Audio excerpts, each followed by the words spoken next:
Thank you. We'd like to welcome you to this very special event. I have three very short announcements that I think will be of interest to many of you. For those of you who are interested in pursuing the ideas of the Arnold Jacobs approach a little bit more, tomorrow afternoon, Thursday, from 5 to 6, Dr. Sheldon Kirshner, who is a very good friend of Mr. Jacobs and a psychologist and lawyer and horn player from Chicago, will be presenting a discussion on the psychological perspective of the Arnold Jacobs method, and that will be Thursday from 5 to 6 in this building, room 301, and I think that should be fascinating. Mr. Jacobs will be there as well. For those of you who are students or former students of Mr. Jacobs, we are going to, this evening, from 4 to 6, we're going to meet with Arnold Jacobs in the Radio TV building, which is north. It's just north of the IU Auditorium where the gala concerts were held, north of 7th Street. It's just a 5-minute, 6-minute walk. A little hard to find. You may have to ask questions, but we're going to meet in Studio 6 of the Radio TV building. All students and former students of him are invited, and we're going to just have a discussion with Mr. Jacobs.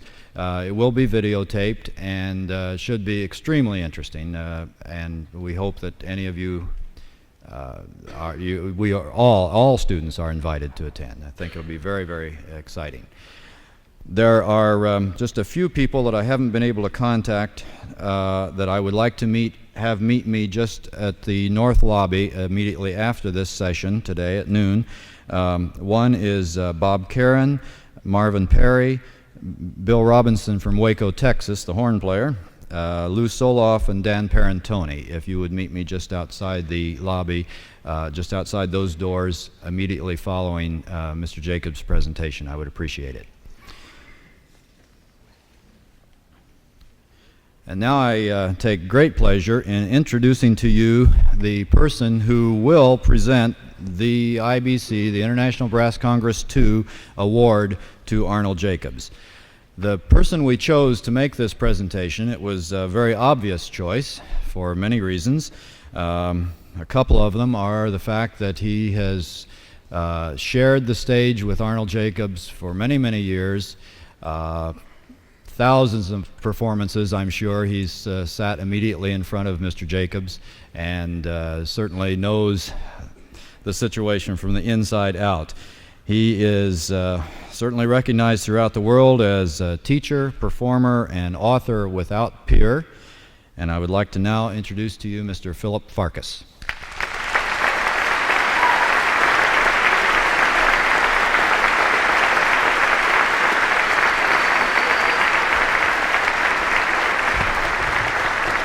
Thank you.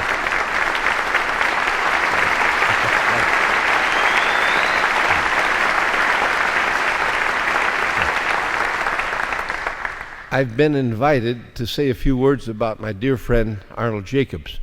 I can't think of a finer honor or a pleasanter duty than to have this opportunity to say something about Arnold. I think in my own case, I consider the number 13 to be my lucky number, because I sat in front of Arnold for 13 years, my last 13 years in the Chicago Symphony. I sat directly in front of Arnold Jacobs, and that is quite a treat. I think we averaged 175 concerts a year, and for 13 years that comes to some 2,200 concerts. That is the greatest music lesson you can have, is to sit in front of Arnold Jacobs for 2,200 concerts. You could not help but hear how an attack is made on a brass instrument sitting that close. What is good phrasing? What is ideal intonation? All these things were demonstrated to us, although I've never really had formal lessons with Arnold. I consider myself a pupil of Arnold's because of having sat so close to him and absorbing these wonderful concepts of his. I did have one short lesson with him. I was having one of my annual slumps, semi-annual slumps, and and I went up to Arnold. I said, Arnold, what am I doing wrong? So is everything going badly right now? And he said, well, he said, I've been listening to you for years. He says, there's nothing wrong with you. He says, you're starting to analyze yourself too much. He said, do me a favor. He said, shut your eyes, turn off your brain, and blow the damn thing. And I tried that, and it worked perfectly. That was the answer. That was a simplified lesson, but of course Arnold's biggest ability was to take a student and in 1 hour's time zero in on what the real trouble was, and not only zero in on it, but decide what the cure was, the remedy. And I don't know of anyone who could do that quicker and more correctly than Arnold Jacobs. So I would like to have Arnold come out here now and let me introduce him personally. Arnold?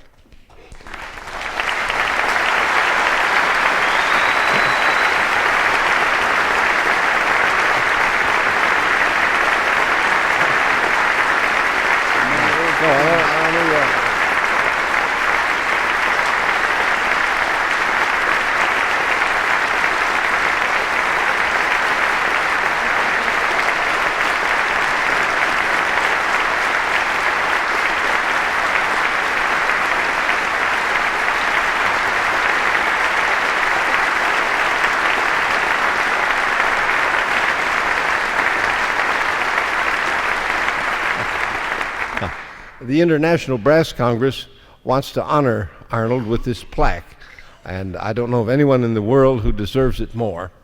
And I'd like to read what it says. International Brass Congress, June 3rd to 8th, 1984.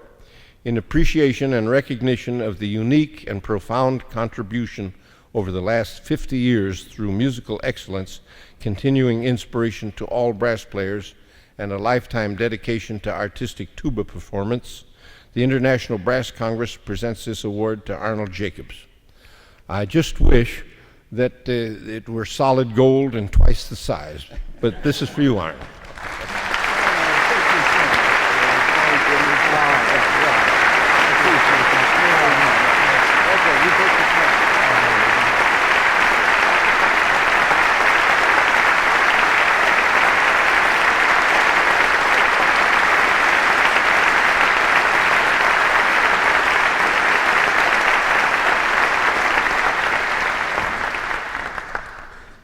Advantages of being somewhat elderly and somewhat infirm is that you get to sit down more. And I'm going to avail myself of this opportunity. This is Sheldon Kirshner, who's going to act as my assistant. This is Dr. Kirshner. I have a very fine assistant here. But if I need any help or if I need any resuscitation, he'll be there to help me out. And I want to thank all of you so much, and my good friend Philip and Dee Stewart, who studied with me many years ago, for this honor that you're bestowing on me. I appreciate it so much, and I feel so very, very fortunate in being here to receive this. I have had 2 very serious illnesses, and in the last 3 weeks I have received nothing but the most excellent news. In other words, I expect to be talking to people for quite some years to come. I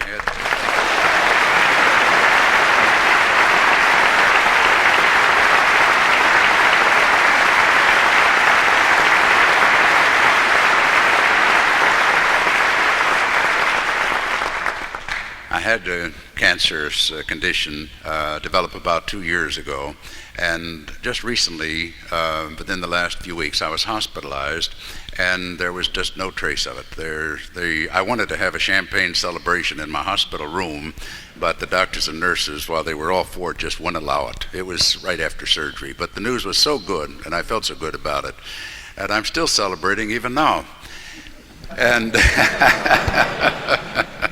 so if it keeps coming in this way, I don't know how I'll stand it. But I think I should mention a few things as long as I was brought here to discuss a little bit of the aspect of playing in a musical instrument, and it can be in orchestral or solo work or whatsoever. But I prefer to kind of talk about the people who play these instruments And I think so many answers lie in the study of the human being and how they apply themselves to various functions in life, whether it's athletics, dancing, or whether they use their body for so many things. To do this, we have to go into sort of a study of analogous situations. And I like to think in terms of the differences between certain friends of mine, the work that they do, and well, Dr. Sheldon here is also a lawyer. He's a French horn player and a psychologist and a lawyer. There's three occupations that I suppose there are many elements of similarity in the use of the brain and function, because these are occupations that require a great deal of concentration and thought. I have friends of mine who are artists, who build things. They build with their hands. They are cabinet makers or tool and die makers. I have people that in all walks of life that I've had associations with over the years.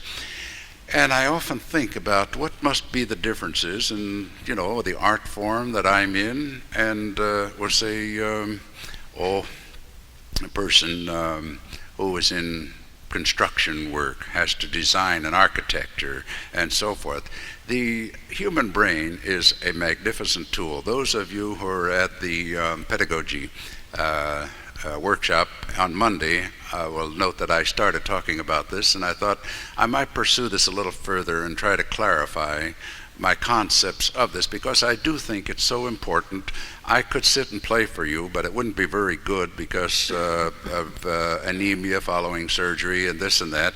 And I can still play. I'm still a member of the Chicago Symphony Orchestra, and I'm improving daily. And if we have time, I'll do a little playing. But I think there's more to offer for young people and those of you who are teachers by trying to understand a little more about yourself and the way we approach the phenomena of music as an art form.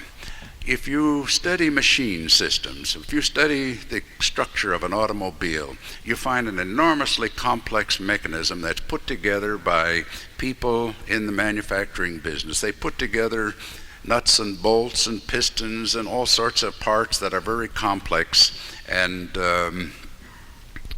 when they're through assembling the complexity of the car, they always put in a control panel in the driver's compartment. So the driver communicates to extremely complex machinery through very simple controls, leaving the driver free to cope with the phenomena of transportation through traffic, destination. You don't have to worry, as a rule, about what's going on under the hood. You press the gas pedal to go faster or reduce it by giving less gas. You step on the brakes to stop. You steer left, you steer right. But your brain is free to cope with the phenomena of the external environment in relation to your car. The communication to the parts are very simple. What's under the hood is very complex. But I owned a car, the Buick that I'm driving, I owned for about 2 or 3 years before I ever learned to open the hood on the car. I wanted to find out how to check something under there myself one day, and I didn't know how to get the hood open. I had never done it. It was always done for me in a gas station. The human body, if you wanted to liken it to a machine, is the most complex thing on this planet. In other words, the complexity of what we are is of such a, it's just frightening. The complexities are enormous. We have physicians who study a good portion of their life to understand the workings of the human body. They are enormously complex. The one thing we cannot do is work with our human body as though we were the mechanic, as though we were in charge of these fiber groups that must function. In other words, the tremendous complexity. You have 659 muscles in the human body. 654 are paired as antagonists to each other. There's some variation on these thoughts depending who the researchers are, but this is very basic, that it'd be approximately in this range. 654 muscles to maneuver the skeletal structures to permit you to take a glass of water, drink it, and do the things. We just don't think about this thing. If I lift this glass of water, if we put equipment strain gauges and were to put it on the musculatures of the body, we would find in lifting this enormously complex contractions coming in various parts of our anatomy so that I don't fall over because of gravitational changes. Because the weight of the arm is heavier than the scapula and back little muscles have to fasten it down. There are changes in the order of hundreds of changes, maybe even thousands, simply by picking this up. To try to understand this and work your body by knowledge of your muscles is just foolish. To me, I have felt in my studies that the way to go is the recognition that the human brain, as far as complex, that we have levels of the brain that do different things. The level of the brain that we do volitional thought with, that we learn or impart knowledge from, this region of the brain has to do primarily with coping with life around us, not life within us. By that, in other words, the details of walking. I think you've all heard about, well, you know, this particular individual can't walk and talk at the same time. If he's talking, he won't have the ability to walk.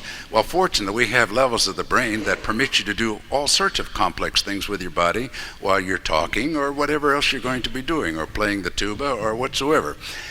What I want to bring out where it applies to our art form, and I think this is quite important, is that you have to have the thinking part of the brain programmed for the study of music.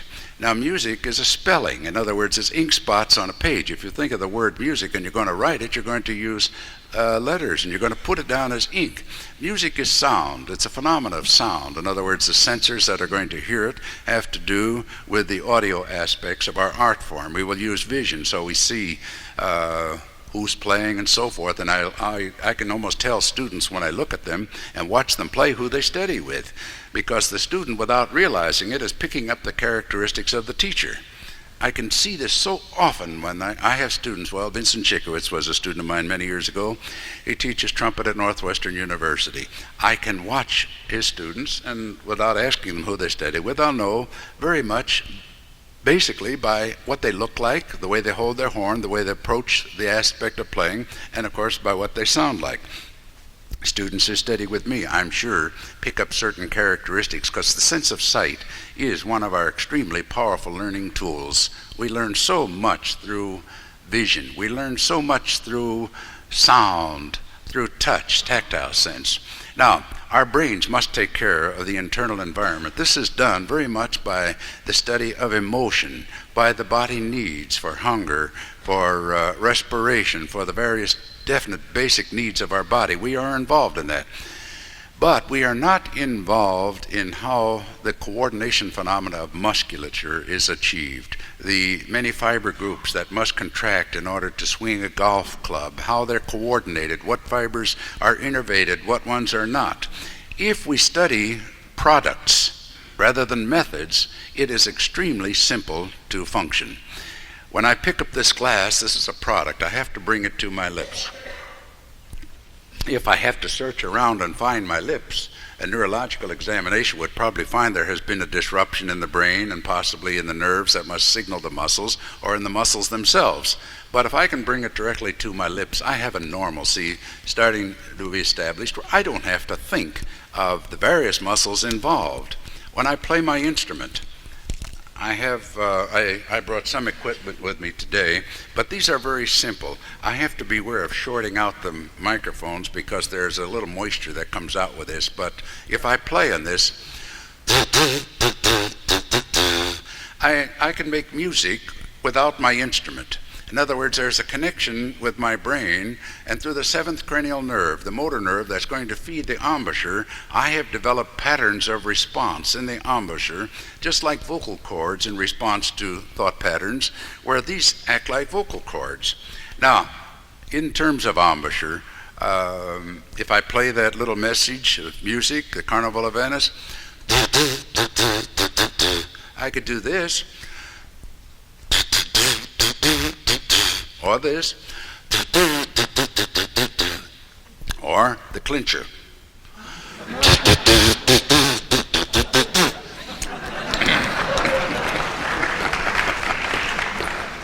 I know that's a foolish looking sight, but I do it for a reason, because I want the attention to go off the embouchure and on to the fact that the lips must vibrate. They must vibrate because the horn picks up vibration and amplifies it as sound waves. Air going through the instrument is not amplified. You'll hear a noise of air, but you don't play by air, you play by sound. If we could use electronic stimulation to vibrate the lips, we wouldn't need air, but we would need vibration.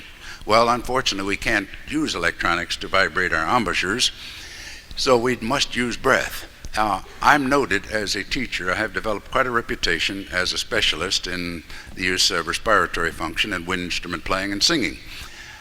I like to put the subject into perspective. It's a very important subject, but it has to do with being a live human being, not just being a musician. See, the body really knows nothing about trumpet playing or tuba playing or French horn playing. These are additives. These are things that we put into our development. But our basic structure is simply to survive on this planet. And what our body does, we make use of some of these factors in order to buzz that mouthpiece or play a trumpet or sing or whatever. But this was not, I don't know about this, but I suspect it was not in the original design, but occurred as a developmental aspect as people continue to survive on this planet. We think of respiration. You can't really study the phenomena of respiration without studying childbirth, strange as it seems. Today there's more recognition of this in the natural childbirth and what they do with the breath to help. But when you think of the respiratory musculature, it is involved in three phenomena in life. Two have nothing really to do with the direct aspect of gas exchange and respiration, but have to do with the supportive aspect of respiration to downward contracting diaphragms. In other words, increasing intra-abdominal or pelvic pressures. In other words, in childbirth now, which is well known, or defecation, there is a bearing down where a person will take a breath. You watch a small child, he'll take a breath and the face will turn red when they have to eliminate feces. And there's this sort of thing, the face will turn red, you can see the blood pressure going up. They have what they call the Valsalva maneuver, or closing of the larynx, which acts as a stopper to the respiratory system. In the meantime, after having taken a breath, the rib cage will contract and help increase air pressure to push down on a downward contracting diaphragm. If the if the pressure has to be very great, the person will show distress signs very, very quickly. And if you palpate or touch the internal structure of the individual, you'll feel great contraction states in the abdominal region. When these are in isometric contraction of this type, you are getting the potential of vast increase in intra-abdominal pressure. If there's a weakness in the walls of the abdomen or in the inguinal region, you may actually pop tissue. You could have hernia, you could rupture yourself. There are potentials of problems with this that we have to guard against. But it is difficult to use your air in quantity at that time. You can open the larynx and use it under great pressure in small quantity because the muscles are in contraction against each other, and as a result they cannot move fairly freely in large maneuvers. So it's perfectly all right. This maneuver fits fine in powerful blowing of small quantities, which you would have on piccolo trumpet, you would have on oboe, because you don't need many liters of air per minute flow rate. So it can be put under intensive pressure through this particular maneuver, which in life belongs to the pelvic pressure syndrome. There's another maneuver which we all have, and that would be in certain athletic procedures or combat situations where you harden the frontal abdominal wall. Sheldon, would you come over here a minute so that I can make use of your body? Oh, sure. I thought I was just equipped. Let's go over this microphone if it's still alive. Are we still on the air? Yes, we are now. But I'll use Dr. Kirshner here. How flaccid can you make this? It's pretty flaccid. I'm the doctor. But actually, if you're not using your biceps for anything and we touch it, should be pretty flaccid too. Muscles that are not in use will have muscle tone. In other words, a small number of fibers out of each muscle group will be innervated. But you're not doing anything. So if out of, we'll say there's 1,000 fibers, if 15 or 20 are innervated just to have muscle tone, this is a healthy situation. What I would not want to feel is a powerful contraction as I palpate this region. In other words, that would simply mean that there are large muscle groups that are fighting each other. It will bring about fatigue states. It will desensitize the region in terms of some of the sensitive functions that we need. I touch people in this region quite frequently, and so I'm very familiar. You're overweight, Sheldon.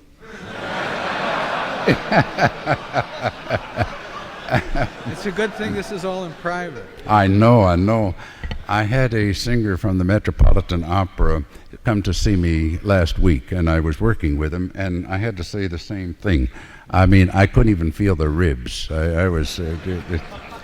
and you know, this thing there next week. actually, this interferes with our functions. It's not good for health, and really, we can play in spite of this because we have pulmonary reserves and so forth that are sufficient that we can get by without it. But you have to recognize that in an art form, we are not using the strengths that we have as a, the potential. I could give an example.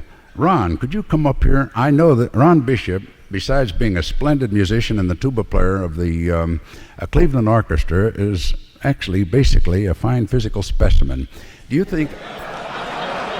When I touch him here, everything is just as it should be. Sheldon, please forgive me. Would you permit me to invite a small young lady to come up, and would you lay flat on your back and let me have this young lady come and remove her shoes and stand on your chest and abdomen as a graphic illustration of the power of this particular region of the anatomy? In other words, this young man could easily hold a 150-pound person by going into isometric contraction. These are muscles that are used in respiratory function and wind instrument playing. They have contraction power that is just simply enormous. Then I'll show after this. Would you permit me to do that? You're my teacher. Can I ask some young person, some small person, to come up here without spike heels? And He's all heart. I know. You notice I always have somebody else lie on the floor. I'm too old to enjoy this thing anyway. There we are. Now you see. You'll thank me for this, Ron. Yes. What I want to display, here's this lovely young lady, and she's equipped beautifully. I'm speaking of the shoes, and I want to give this as a rather graphic demonstration. And then, Sheldon, would you take out the sphygmomanometer? Then we're going to see how much power, and this is a powerful man, we're going to see just actually how much breath power he has. Would you mind laying flat on the floor? Now, don't step on this tuba.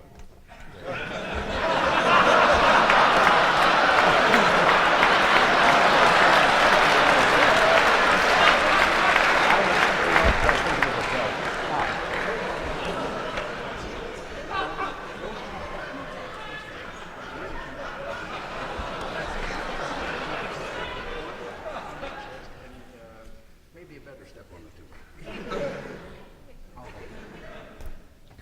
Are you comfortable down there? Now, can we get that turkey open?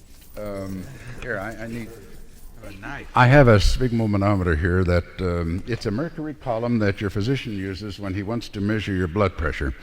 And I want to see just what power we can generate by what you call a closed circuit static breath pressure test. This is a very good indication of actually what our potentials are. And this, we need a knife blade. Do you have a knife blade? Yes. Good. You keep talking, I'll see if I can. Yeah, we have to hold this button down. Nothing ever works when you want it, you know. That's why the human body, you have excellent controls. Everything always works unless you spoil it and get in the way. But things we make don't always work. Now, I failed to bring some of my equipment with me. Would you mind taking this tube, and we're going to see how much power you can generate blowing as hard as you can. Now, he went up to 100 millimeters of mercury. That's approximately 2 pounds. I'm short a little mercury in here, so we're going to give him a bonus and put it as 120 millimeters of mercury because I'm a little short on mercury. So in other words, this would be, well, we'll call it 2 1/3 pounds of static breath pressure test. The maximum is usually around 3 pounds. This is for powerful young men. Now, in playing tuba, when thinking in terms of pounds and ounces rather than millimeters of mercury or other aspects, but in terms of ounces, when Ron plays the tuba and we put a little intravenous tubing into the oral cavity, he will be using on a low C maybe approximately 3 ounces of intraoral pressure. I have the figures from research in the book based on dynamic levels. And it'll become 6 ounces in the upper range if it's fairly loud, and the high range it'll be about 12 ounces. Well, here you've got 3 pounds, 2 1/3 pounds. He's not even going to come close to that. On trumpet, playing very loud in the high range, you'll use it all. You may go up to 3 pounds of intraoral pressure. I have players that, when I do closed circuit tests of this type, actually could generate better than 3 pounds. I've never seen it go past about 3 3/4 pounds. But we never use this on any instrument. It's not a question of brute force. Now, what I want to indicate, this young lady weight was supported by muscles that actually in Gray's Anatomy would be listed as muscles of expiration and inspiration. And they're used for other things, of course, in life. But you can't equate the 100 pounds. You weigh about 90 pounds, 100 pounds?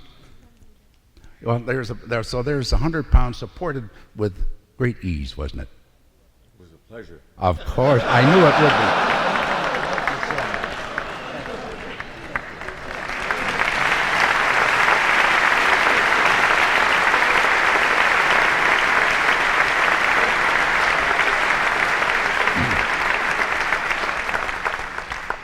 You know, as I say, the study of analogous situations is the way you communicate. Subjects of this type, when you use verbalizations, you're just talking about the problems. The impact is not there. The understanding, it really is not there. And we have to somehow bring this state of awareness in of what the complexity of what we are and the potentials in life rather than in music. Now, in music, it is, what will I say, there's a conditioning that the young player must go through right from his very first lesson. We have to have scales. We have to have interval studies. We have to have studies of the music of the day. We take a young mind, and then the ability of that mind to be stimulated into music, because this is what you do with a young player that wants to play. I can give you some illustrations, and this has to do with the Suzuki method, and I think I can best express it by talking a little about myself. I was born in Philadelphia a long time ago. I'll be 69 on June the 11th, so that's many years ago. Anyway, I was born into a musical family. But in those days, we didn't have radio. When the radio was just coming in, and they used to use copper wire wrapped around an oatmeal box. And they would have little crystal and earphones, and if you were lucky enough, there was a radio station somewhere close by, you would hear something. And of course, that meant that we didn't have the advantage of hearing a great deal of music on radio or being exposed to the things that normally you would be exposed to on television and so forth. We had to make, what will I say, our own entertainment at home. My mother was a professional pianist, very fine one. And when I was about 6 months old, we left Philadelphia and moved to California, to Long Beach, California. And I grew up in California.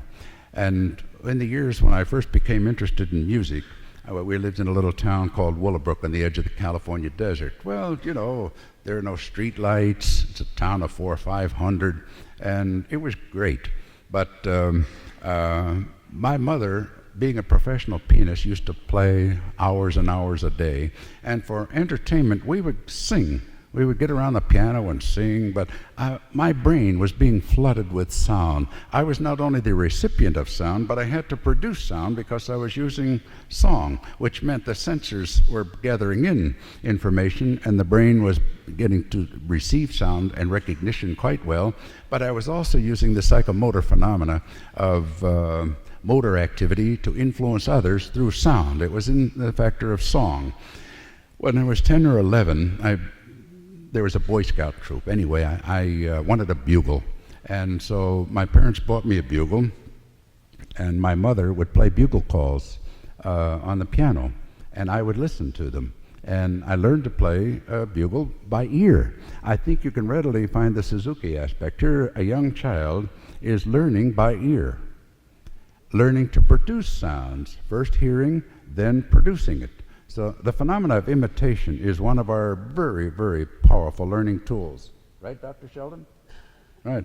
It is one of our very, very powerful tools for learning. The sense of sight is extremely powerful. Imitation of sound and sight, both two senses reinforcing each other, is one of the ways to go. But in my own development, I worked with my mother. I remember becoming a scout. They put me in uniform before I was old enough to be a scout, but they needed a bugler. So I was a success on the bugle. I remember going down these dark streets at night playing my bugle, much to the horror of the neighbors, and making a real pest out of myself. But I won a silver-plated bugle when I was quite young in scout competition. Then I asked my father, can I have a trumpet? So he brought me a trumpet, but no instruction book, just a trumpet. So I didn't even have anything to look at. My mother, again, being bugle, naturally, I was able to play the 7 bugles of the trumpet, 7 positions of the valves, and she would play and I would figure out fingerings and write them down because we didn't have the instruction book. I often think of that in my career after that, that really was quite a good thing to do. Because again, if you think of the human brain, it was developing in terms of functional ability, both in the receiving of sound and what is very important is not just to listen to music, but to turn around and influence the external environment by producing music. It's quite different what you get through sensors and what you impart through motor systems. So the encouragement of the child, like in the Suzuki method and so forth, the constant repetition, which is a conditioning factor for the brain in the learning process, and the ability of muscles to respond to these thoughts being put out in a beautiful way. This happens so much. I have students that come to me, and one of the first things I ask them to do is play something by memory. If they can't think of anything, I say, I don't care what it is. It could be My Country, 'Tis of Thee, or the Star-Spangled Banner, or it could be some rock or some Dixieland. I don't care what it is. I want them playing something they conceive and teach me. And in other words, psychomotor. You influence the external environment through motor systems. Our excellence in learning is through sensors, but how excellent are we at imparting knowledge? This has to be done. You influence the external environment no matter what you do through motor systems. If I move this microphone, I'm doing it through motor systems. When I talk to you, I'm using motor systems. When you talk to me and I'm listening, you're listening to me, you're using sensors. So we have to make very, very sure, those of us that teach and those of us that are going to be in the art form of music, that you don't get so involved in music with the spelling, M-U-S-I-C, that you don't get so involved in talking about music. You have to get involved in playing music. When you put up a sheet of music, you learn what's on the page. But just like an actor on the stage, you very quickly reverse this as to what it will sound like for anybody that's listening to the music. As soon as you start interpreting, there is a change immediately from the act of learning. I remember if you read a phrase of some kind, whatever it would be, in other words, a story. Once upon a time, a long time ago, in a far-off land, there lived a little boy. Well, you stand on the stage. Once upon a time, a long time ago, in a far-off land, there lived a little boy. It's far different when you impart knowledge to somebody else than when you're learning it for yourself. Well, those of you that teach, those of you that play, should always have somebody in your imagination that you're playing for. I watch people in my studio and they're learning something. they're looking and they're reading it just like they would a textbook. In other words, there's very strong act of learning, and human beings are wonderful in the act of learning. In other words, our superiority in the learning sense, when you take a young child born in this world, and it's well known the tremendous power of learning the youngster has, acquiring information that comes through sensors to the brain, learning. How excellent are they at influencing the external environment by imparting information. This is what we have to realize with ourselves, that there has to be a deliberate effort on all of our parts to begin to communicate to others with our music, to become a storyteller of sound and phrase, emotion, and all the phenomena that we use in our art form. Now, we can't take this for granted. Admittedly, there will be students that come to me that have this, and have it in copious quantities. We don't have to worry much about it. Then there comes another boy who may be an A student in physics, but he doesn't tell a story when he plays. He's thinking of the phenomena of measurement. That doesn't mean that he's without talent. It simply means that this young man then has to be made to realize that there are emotions to music, and that the tools of it will be emotion in the brain. We have to deal with specific phenomena of patterns of response in tissue. Now, these have become conditioned reflexes. That means we must provide stimulus. There is no such thing as a response without a stimuli. So the problems that we have actually go further and further into the brain. If we want a fine embouchure, we have to develop it by playing music. We have to do it by what we do with music. Now, in the development of tissue, we have what you call hypertrophy of fibers, where they enlarge and strengthen. Well, this comes in the act of playing. It does not come by instructions on how to use your lip. In the elementary stages, the lip has not gone through hypertrophy. These fibers are not going to be able to have much range. They won't have much ability of change. All things will be crude. In the study of physical skills, you find always that you start out with crudeness and develop skills. That's with any muscle group, whether it's golf or whether it's playing a tuba. So we have to make sure that a student is allowed to develop, and you do this by encouraging excellence in the conceptual thought and permitting mistakes. No big deal if somebody makes a mistake, so they make a mistake. But what were the thoughts when they were making the mistake? So I really encourage a tremendous effort for the art form. Then I want the disciplines of practice. I believe in that thoroughly because of the conditioning factors involved. To me, a scale is like a prize fighter punching a bag and jumping a rope. But I want that scale to be more than punching a bag or jumping a rope. I want it to be a cadenza from Mozart, or I want it to be a part of a good jazz figure. In other words, we put it right back into the art form of music. So what I'm doing is working with a human being who plays a musical instrument. A piece of brass in a hand, that brass has no brains. So we cannot, limit ourselves to the potential of the brass and say, well, I'm learning to play a trumpet, or I'm learning to play a horn or a tuba.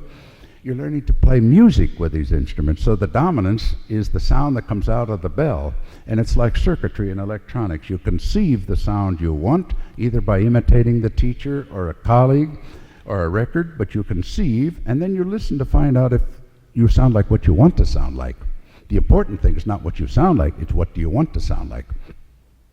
I put it on the basis of 85% of the intellectual approach to music is conceptual thought.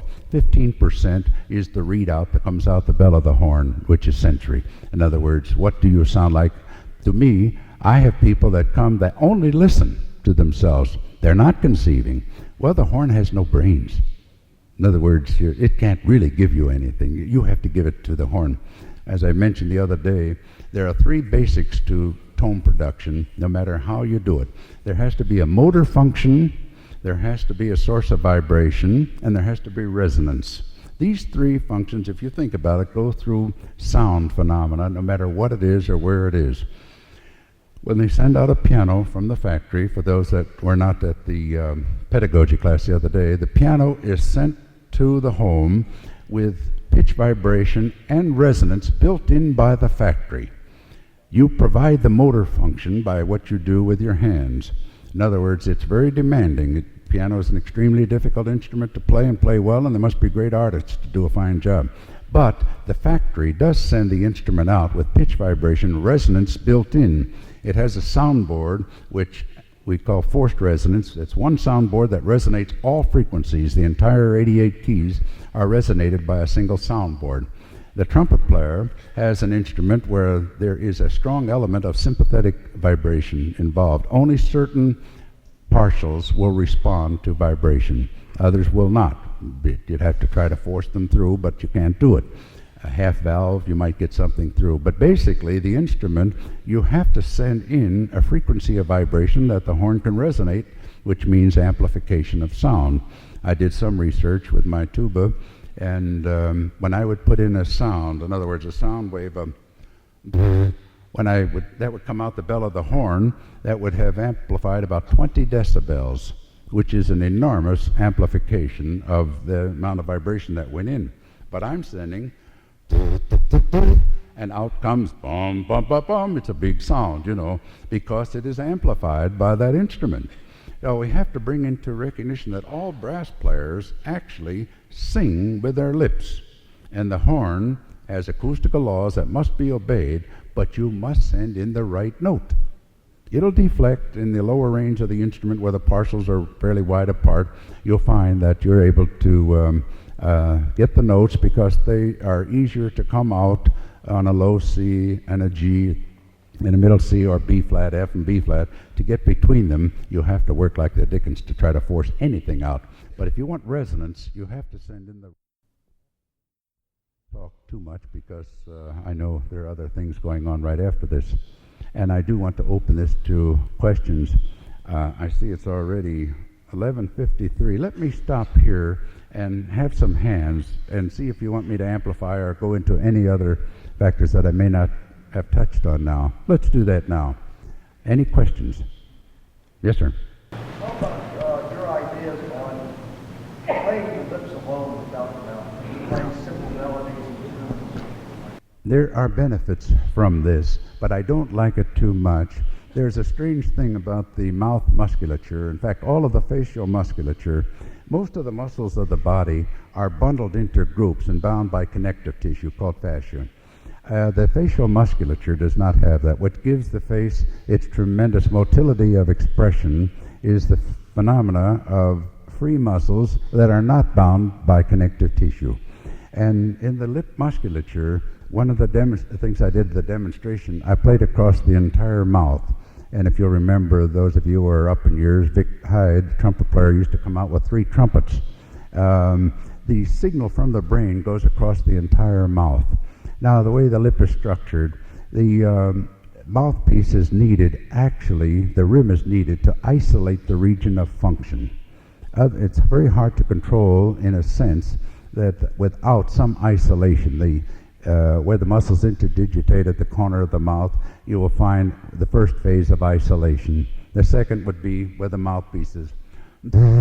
And we can do it the other way. There are benefits to that, but there are even more benefits if you do it with a mouthpiece. Now, the mouthpiece work I consider very important when you have remedial cases that you're working with, or if a student wants to check himself out. Playing on the mouthpiece removes the acoustical device. When you want to have change or you want to test yourself, what is the brain doing? It is wonderful to sing a part and play it on the mouthpiece. By removing the horn, you have removed one of the powerful forms of stimulus that develops over the years. A person picks up the horn, puts his hand in position, notes pop into the head. There's all sorts of stimuli involved with the instrument. If there's something wrong and we want to introduce change, I immediately remove the trumpet but have him play on the mouthpiece so that he is forced into recall and mentalization.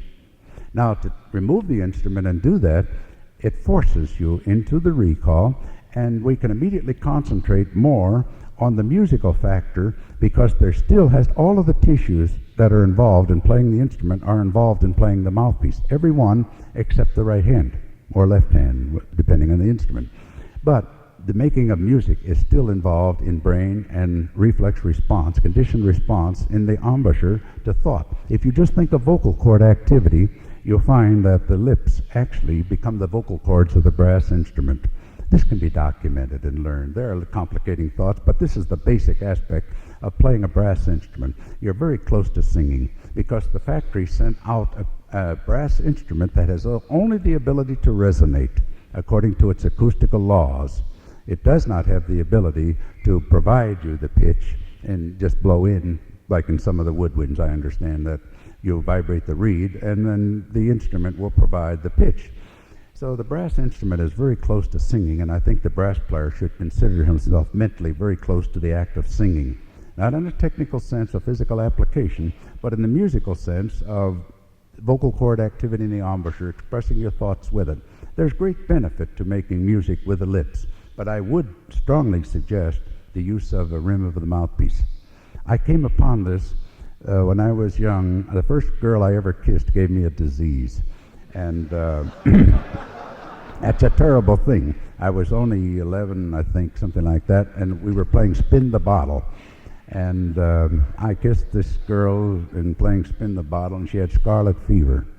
And I came down with scarlet fever, and I developed a complication, which was nephritis, a very dangerous ailment.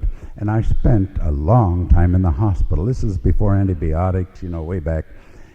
And the treatment was very rough, hot packs that make you sweat and give you digitalis to keep the heart going. And anyway, when I began to feel better and I was off the critical list, my mother brought my mouthpieces down, and I drove everybody crazy. I played on the mouthpieces, everything I could think of, and I had a large musical background from my mother's playing, and I would play Poet and Peasant Overture on the mouthpiece and all sorts of songs that would sing, and Arbin's trumpet music and so forth.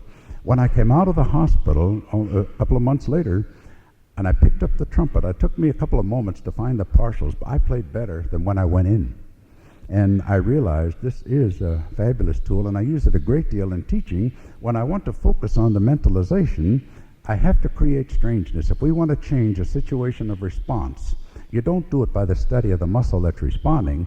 You do it by the study of the stimuli that's causing the muscle to respond. You must change the stimulus in order to change the pattern of response.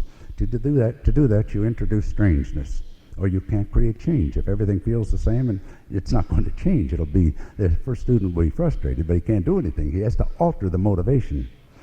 Now, let me have some more questions if we have a few moments for it. Anybody want to know, pick my brain a little? Yes. Besides breathing in large volume and trying to relax, what helps to breathe freely and steadily?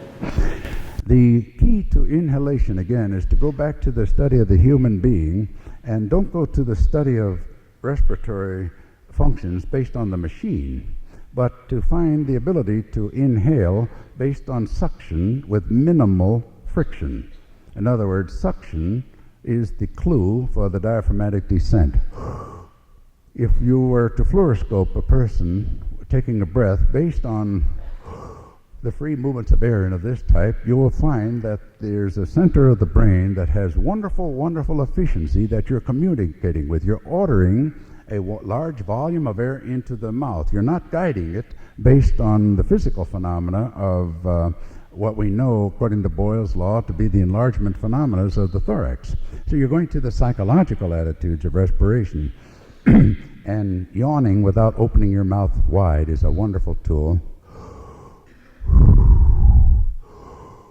Very little strength involved. What we don't want is resistances. Now, I do have some devices here while we have just a moment. Sheldon, would you?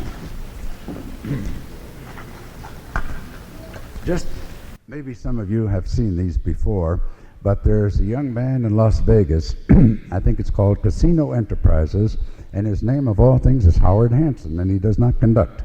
But he makes these respiratory devices, and they sell rather cheaply.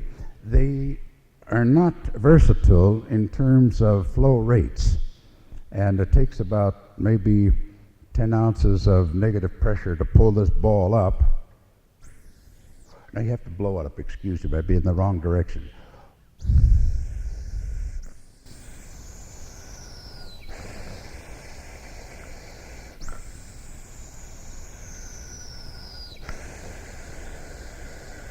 You do this actually and hold the ball in place as long as you can, and ensuring then frog and tip relationships in the use of the breath. Because we must introduce quantity to respiration. You may have a long bow, and you should be able to move from frog to tip. Now, most of the music is not made from frog to tip. It's somewhere in between. And the same thing here. We don't use the extremes of filling or the extremes of emptying. The excellence comes somewhere in between. But there is a large volume of air. The potentials run from maybe the little lady that was just here, probably about 3 liters, and some of you large men are going to be 7 liters. In other words, the variation in individuals in quantity is enormous. And I have the blackboard here. Usually my lectures take about 2 hours because I like to go into diagramming these and making a visual presentation for better understanding. But there won't be time to do that today, so you'll have to take me sort of on faith on this. But we need to have the ability to move large quantities of air in and out of the mouth. If it goes in and out of the mouth, there is no way to have a large quantity of air go in the mouth without it going to the right places. It will automatically be there because you can't take a large quantity without the proper inflation of the lungs. And the same thing in moving it out. I want the psychology of respiration not to be the physical apparatus, but how much air do you take in and how much air do you blow out. I found that you must always tell the truth to the body. Sheldon, please. I want you to, would you mind doing that?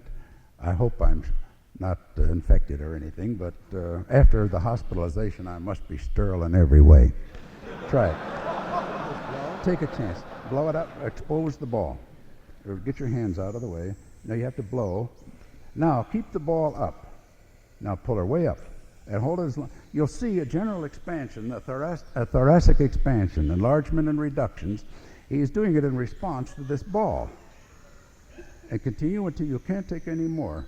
That's it. And there'll be gross change and so forth. I prefer not to put restrictions. Don't move the shoulder, don't do this. I prefer to get comfortably large quantities of air.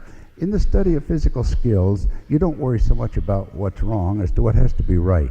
Now, frequently, things will start somewhat wrong. If I push, you'll fall over.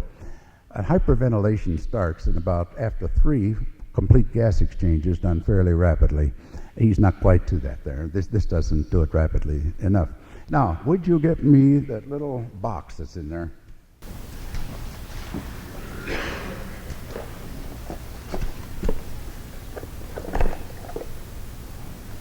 No, we'll take a tube instead. There you go. It's the wrong box. Well, that's all right. We'll use this then. By introducing a tube in the mouth of one of your students, or those of you that are interested in this subject, and yawn through it. Just a huge, but do it as freely and as weak as you can, and put it well into the oral cavity so that the tongue cannot block it. Now just let it out free. Now suck the air, but gently. Now again, you'll see the same pattern of enlargement coming in. In other words, he's taking large volumes of air and taking it with minimal effort. The main thing is, this region of the anatomy could, through isometrics, generate 150 pounds of contraction. We're looking for free movements similar to the bow, not force based on contractions that don't fit the power requirement of the instrument. So we have to bring this down to a minimal state. What in physiology is called the use of minimal motors. Easier and easier to accomplish whatever you're trying to accomplish. That's why an athlete does everything so freely. We do the same thing in music. Don't keep it up, Sheldon. Or there are other devices.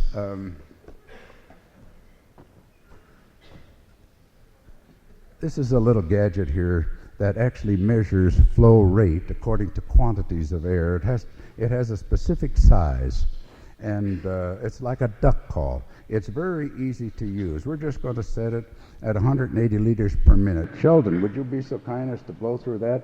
You'll hear a squawk. Don't cover the holes with your hands. Don't break it either. Now breathe in, and you'll hear, open the holes. It has to be on the 3. That's on 3. Now suck air through it. Now we hear sound, and of course we know then once that sound activates, that he's moving a specific volume of air. These things, I think, are under $10. And, anyway, would you move 480 liters per minute now? Hold it by this unit here. Now blow through it first. You're just barely making it. Just barely making it. There's a considerable volume. Would you put it in further? Now breathe in through it. It has to be a massive, large movement of air, or it will not activate this. Now,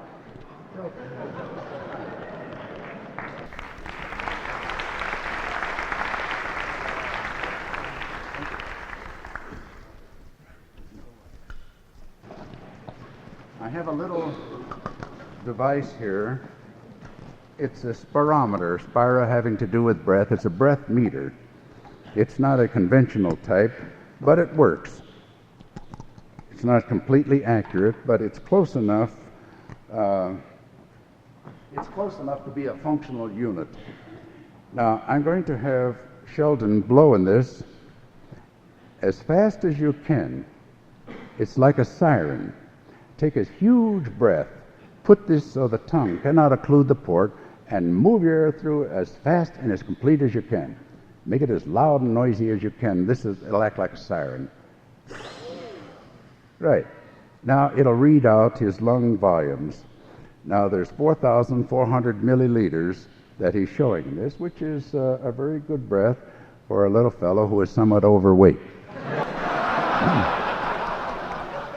If Shelley would take off 20 pounds, he would move over the 5,000 milliliter mark. He'd have in excess of 5 liters. Now, with a little training, he probably would even right now. Is there somebody up there that would like to try this? I don't know whether, I'm past 12 o'clock. I don't know whether to stop now or go on. Keep going. The little lady that was here a moment ago, would you come up and let's measure your lung capacity with this. I like the more sophisticated spirometric units for measuring lung volumes. They're more accurate, but this is reasonably close. And I just want you to get a difference between small and large. Would you mind? This is like a kiss by proxy, so I hope you like it. Would you take a huge breath? Now what you have to do is inhale. You inhale as though you're going to swim. The idea, you think of swimming underwater for 2 lengths of a good-sized swimming pool. When you breathe in, just continuous inhalation. You blow up like a giant balloon. And then you send it in where we would measure velocity and quantity, so both aspects are being measured. Would you think of the swimming pool now and yawn, and then put this inside your mouth so the tongue cannot occlude the port. And then fast as you can blow. It's like a siren. Make a lot of noise.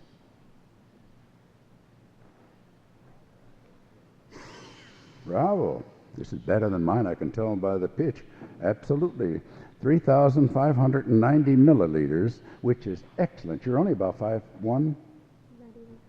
You're not even, now this is marvelous, but see the somatotype of the individual is involved. It has to do with the length of the torso, length of the legs, weight, and age. You're how old? 18. Oh, that's wonderful. Is there anybody here about 6'2", 3 or 4 that would like to do this? Please. 6 foot is good enough. Thank you very much.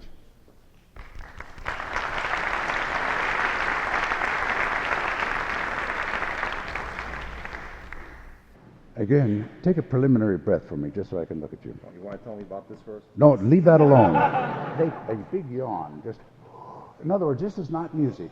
Forget about right or wrong. Forget about formula and breathing. Just take in all the air so you create a vacuum in the room, and then move it through here.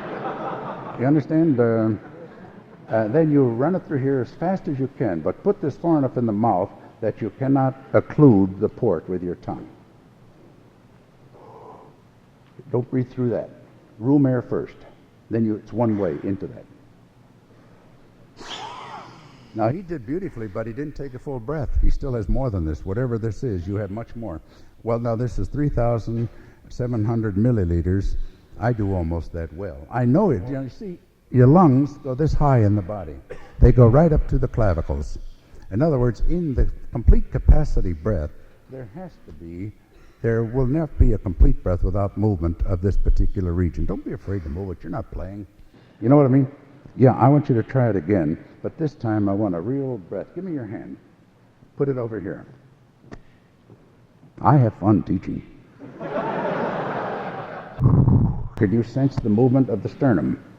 Now, there is no complete breath without sternal movement. There are no complete breaths without... Can you feel the diaphragmatic displacement? There are no complete breaths without the bellows expanding in all planes as far as it can. Now, I don't want you to think so much in terms of the meat. I want you to think in terms of the air. Blow all your breath out. Wait till you turn blue, and then inhale. Take a mighty inhalation and try to break it.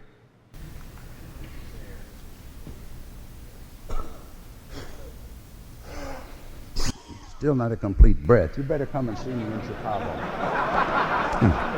How much? Now, this time it was only 3,500 milliliters.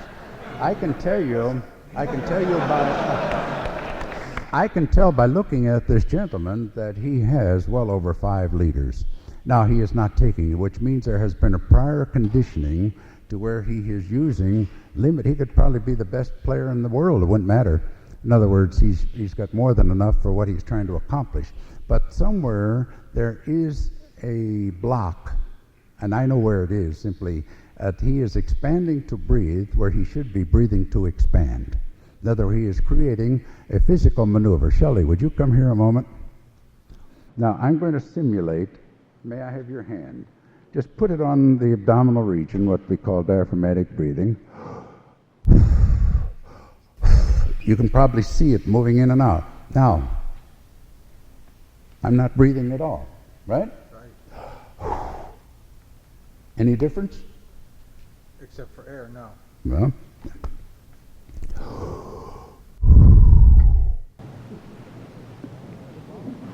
No difference. the body could lie. The body could lie like crazy. In other words, if you're going by displacement of musculatures, which is a pseudo activity, in other words, you've lied to your body. You've ordered your body to change in order to get the air. If you told the truth, you would have ordered the air into the mouth, and the body would have been under activity of the centers of the brain that control these functions. And you would have had wonderful efficiency, which is very easy to achieve. Now, when I teach this subject, we do it away from music. In other words, when the horn is in the hand, we want the art form dominance. So when we have to do work away from music, we immediately go to, what will I say, sort of a specialized approach in respiration where we bring in multiple senses. The sense of sight through the use of equipment that the breath has to hold a ball in a certain place, or through spirometric equipment. But we teach respiration as a human being studying respiration, not a musician. And once we normalize it as a human being, then we reapply it to the instrument, and it's done with great simplicity, not complexity. If you try to do this while playing, the student gets frustrated, or the person will be frustrated. He's trying to think of the techniques of musculature activity, all sorts of work, and the first thing, music is out of the brain, and I never permit that. I don't want anything to do with the phenomena of playing without the art form dominance. I think it's extremely important. Any questions about what we were just doing? Yes? Are there situations in which, playing situations in which you breathe absolutely full? Well, I do it all the time because I'll show you why.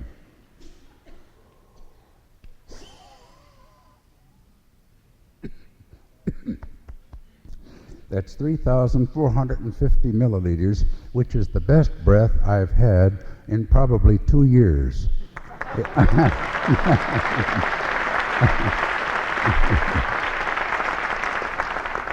It was down to 2,750 milliliters, which is not enough to play a contrabass tuba in a professional organization like the Chicago Symphony, but I lie a lot.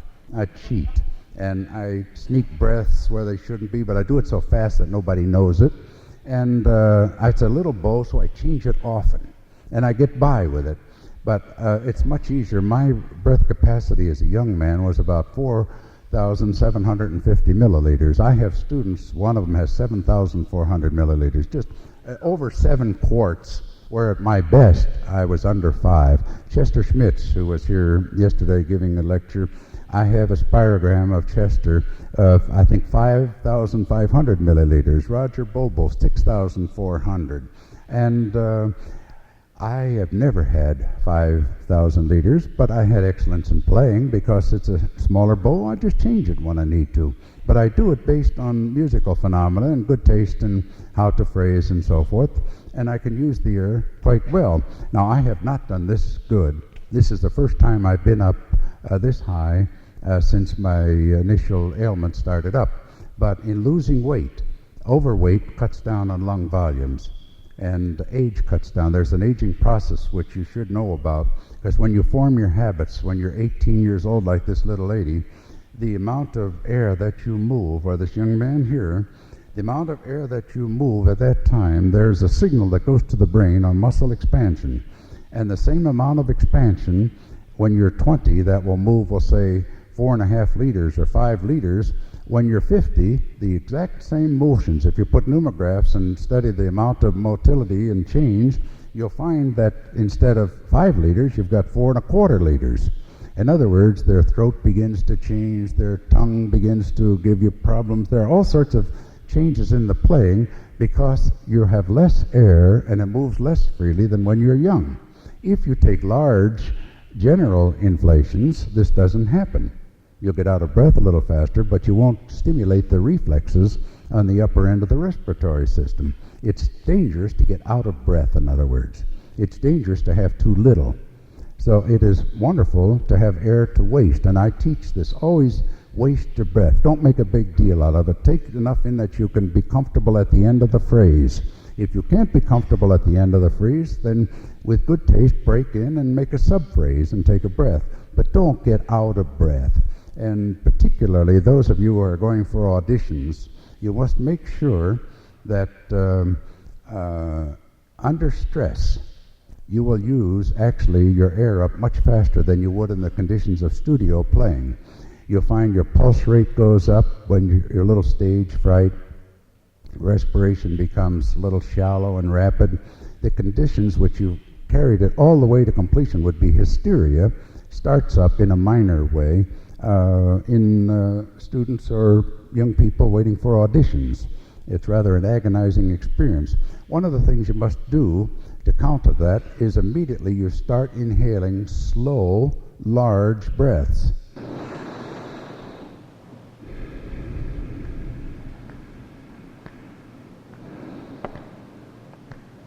4 counts in, 4 counts out, 5, whatever, but you counter the tendency to have short, rapid breathing by slow, quantitative breathing. This starts to reverse the pulse rate. It starts to normalize the system. It's in psychosomatic aspects of mind-body relationship. So by normalizing the breath, you begin a normalizing pattern in your emotional state as well. Then when you go on the stage to play, you don't start wondering about whether you're going to make it. You don't start thinking, gee, I'm uncomfortable. I felt better at home, or that man played so good. How can I? You sing in your head. You provide powerful stimuli for the conditioned response. The worse you feel, the more musical you get in the brain. For some years, as I've been aging and had illness, going on the stage has been quite difficult for me because medications would dry the saliva, or I would have feelings of great discomfort and so forth due to the illnesses. I don't think I sounded any different at all. My colleagues told me it sounds just like it always did, and sometimes even better. So I say you lie. They make the audience, they say it's great. You know what I mean? And more musical. The worse I would feel, the more I depended on the psychology of playing rather than the feedback of sensory perception of my own body. And I kept getting by through all this time, and I can still play. And what I'm trying to indicate, those of you who are under stress in playing, the way to go is further into music in terms of mentalizing. I frequently will take young people and write out a little phrase, and I make them sing the phrase with words. Then when they play a French horn, or when they play a trombone or a tuba or a trumpet, I make them think of the words and the pitch. I don't let them think of the trumpet, I make them think of the voice. And invariably there's improvement. But the answers lie not in the study of what goes wrong in tissue, but what controls the tissue. We go through that control panel just like the automobile. We have magnificent controls if we only learn to communicate to our tissues. And the musician communicates to his tissues through the concepts of music that he wants others to hear. This is an important statement because in practicing, you're hearing yourself and you become the audience. Somewhere you have to put somebody else there, even if you just pretend, somebody standing behind the door with a wonderful job. You play for him. Or like with my trumpet players, I'll say, now you've heard Bud Herseth play this passage. Think about a moment and demonstrate to the audience what Bud sounds not like, not what you sound like. They sound great right away. And I say, see, he's a much better player. Well, they're doing it. And if we can bring about change like that, you try it yourself, those of you. You think of a great artist playing a wonderful phrase, and don't think of yourself, think of what he sounds like. You always start to sound like what you're thinking about. So you have to realize that's a magnificent tool. Use it. Well, I've always used it all my life because I didn't know any better. I used to wonder why Fritz Reiner couldn't get me nervous and shake me up, because I've seen him break players by just having them play and criticizing it over and over, and he would call you stupid or you're no talent and send you home. And I've watched him with string players. He'd bring somebody up from a rear stand violin and put them on first. He'd have the second clarinet play the first clarinet. It was insulting as could be. A magnificent, wonderful conductor, the best I've ever worked with. But as a human being, he had a few little shortcomings there.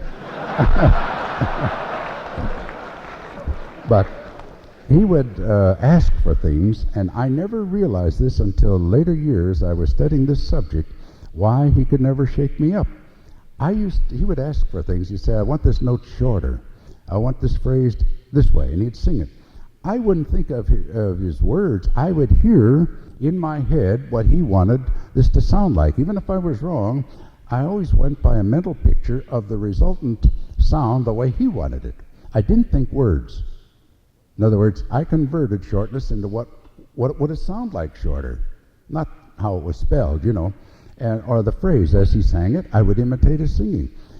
As a result, it always came that way. But in questioning students, I thought everybody did this. In questioning people, I found that many people don't do that. They think shorter, and they say, I will play this note shorter, but they fail to provide the stimuli that would bring about the conditioned response as reflex. If you don't communicate to the embouchure through stimulus, you can't change. And it has to be changed in the brain, not in the meat.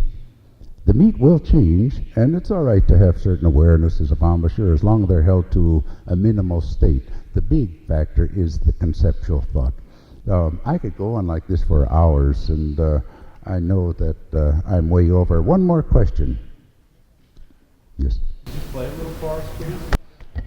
I'll maybe make up a cadenza.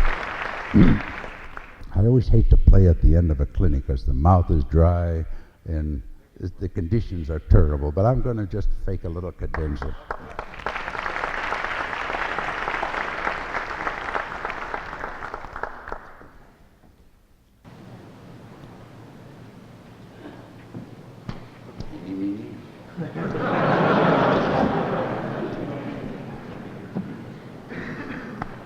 I forgot my mouthpiece that indicates I wasn't going to be too involved in playing today. They brought me one that I think will work.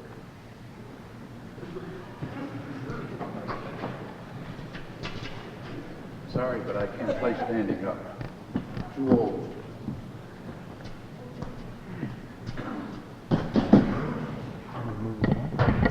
Yeah, I want to.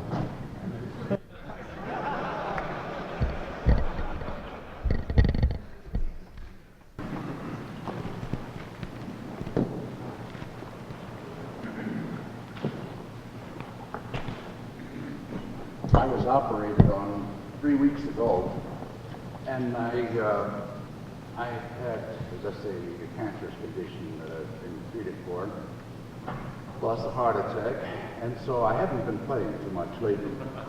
But there should be something coming out.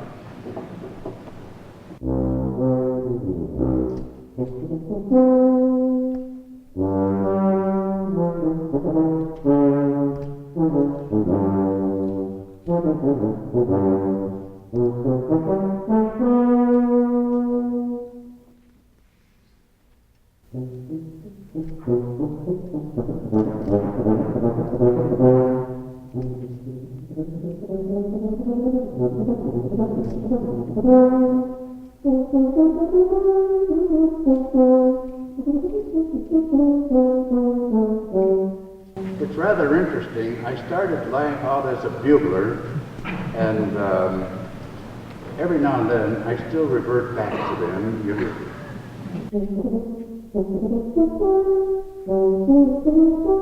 development of the high range, when I was practicing, I started Wednesday. I went back to just playing taps and a lot of bugle calls up there. In other words, I was retracing steps that I did when I was young. And it works beautifully. The high notes are coming back. Becoming very functional now. I'll rejoin the Chicago Symphony in June at Ravinia Park.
Well, I just wanted to say this is a really excellent tuba. I just asked for a horn to be sent up. I didn't know what I was using, but I have to look this over. It's very good. I'm too old to be buying new tubas all the time now, but the temptation is still there. This is a very good one. Frequently in playing strange instruments and strange mouthpieces, there are handicaps. I'm handicapped right now in the sense that I'm weak. And there's a certain strength factor in playing, and even if it's minimal, it still has to be there. And I can still function on the horn, but I have to go through a period of conditioning, which will take maybe another 2 weeks. Then I would, be a little more, what would I say, prepared. So I wanted to play down the tuba playing and play up the talking. It's much easier.